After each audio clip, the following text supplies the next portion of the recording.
Hello বন্ধুরা, কি হালচাল তোমাদের? কেমন আছো সবাই? আজকে এই ভিডিওতে তোমাদের বলতে চলেছি, তোমরা যদি কোনো হোটেলে থাকতে যাও তাহলে এমন কয়েকটি ভুল রয়েছে যেই ভুলগুলো তোমরা কখনোই করবে না, আর না হলে তোমাদের সাথেও একটি বড় দুর্ঘটনা ঘটে যেতে পারে। তো বেশি সময় নষ্ট না করে চলো ভিডিওটি শুরু করা যাক। বন্ধুরা, আপনারা যদি কখনো কোনো হোটেলে থাকতে যান তাহলে এই ভুলগুলো আপনারা কখনোই করবেন না। সবার প্রথমে বলা যাক হোটেলের পানির গ্লাসের সম্পর্কে। এর সবচেয়ে বড় কারণ হলো অনেক সময় হোটেলের ভিতরে থাকা পানির গ্লাসগুলো এরা সেই কাপড় দিয়ে সাধারণত পরিষ্কার করে থাকে, যেই কাপড় দিয়ে সাধারণত ওরা রুম ঝাড়াঝাড়ি করে থাকে। নাম্বার 2, সবার প্রথমে হোটেলে ঢোকার সাথে সাথেই কিন্তু কখনো ইন্টু মিন্টু করতে যাবেন না।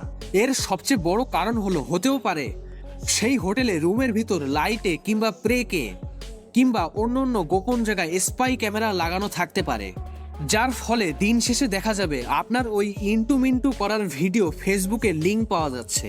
নাম্বার 3, হোটেলের বিছানায় কিংবা খাটে সবসময় জামা কাপড় পরে শোয়ার চেষ্টা করবেন।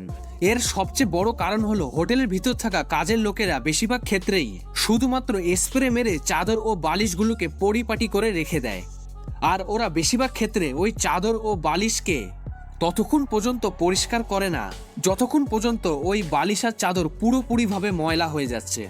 নেক্সট আপনাদের বলা যাক, বেশিরভাগ ক্ষেত্রে হোটেলের ভিতর যে পানির কল থেকে পানি বার হয় সেই পানিটি আবার বিশাল কোনো পরিষ্কার পানি ভাবতে যাবেন না। এর সবচেয়ে বড় কারণ হলো বেশিরভাগ হোটেলে যে পানির ট্যাঙ্কিগুলো থাকে তারা ওগুলো মাসে বা বছরে একবারও পরিষ্কার পর্যন্ত করে না।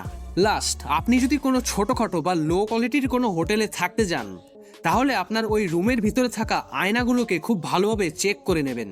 এর কারণ হলেও তো হতে পারে ওই রুমের ভিতরে থাকা আয়নার পিছন থেকে কোনো মর্কট আপনাকে দেখছে। তো বন্ধুরা, আশা করি সবাই মনে হয় বুঝতে পেরেছেন। তো বন্ধুরা, এই ভিডিওটি দেখে আপনাদের যদি একটু ভালো লেগে থাকে আমাদের চ্যানেলটি লাইক এবং সাবস্ক্রাইব করে আমাদের পাশে থাকবেন সবসময়।